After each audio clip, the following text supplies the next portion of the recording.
कई सालों बाद चंद्रवंशी वृक्ष में एक शाखा का जन्म हुआ। उसका नाम पुरुरव था। वो एक राजा था। एक दिन जंगल में नदी किनारे चलते चलते उसने एक युवती को देखा। वो नहा रही थी। वो जैसे ही बाहर आई उसके कोमल शरीर को छूने के लिए सभी पेड़ों की डालियां उसके तरफ झुक गई। पक्षी मानो प्रेम के गीत गाने लगे। फूल अपने सुगंध को फैलाने लगे। तितलियां उसके आसपास उड़ने लगी।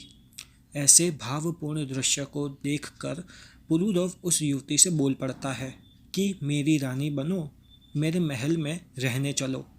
युवती बताती है कि उसका नाम उर्वशी है। वो एक अप्सरा है। पृथ्वी लोक को देखने के लिए, नए पशु पक्षी को निहारने के लिए वो स्वर्ग से आई है। शादी से पहले उर्वशी दो शर्त रखती है। पुरुरव बेचारा रूप से मोहित होकर, प्रेम रस में विलीन होकर बिना कुछ सोचे समझे हाँ कर देता है। उर्वशी कहती है, एक बार सुन तो लो।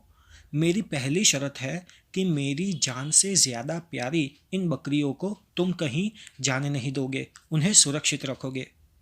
मेरी दूसरी शर्त यह है कि तुम मुझे अपना नग्न शरीर केवल सहवास के समय ही दिखाओगे। इन दो शर्तों का पालन जिस समय नहीं हुआ, उसी समय से मैं पृथ्वी छोड़ अमरावती चली जाऊंगी। पुरुरव मान जाता है। उर्वशी और पुरुरव के कई बेटे होते हैं। आयु, अमावसु, धीमायु, बनायु, शतायु, दृढ़ायु। कई साल बीत गए। कहते हैं कि स्वर्ग में समय इतना धीमा होता है कि इंद्र की एक आंख की पलकार में पृथ्वी पर एक मनुष्य के जीवन के बराबर का समय व्यतीत हो जाता है। इंद्र अपनी अप्सरा को अपने पास ना देखकर क्रोधित हो जाते हैं।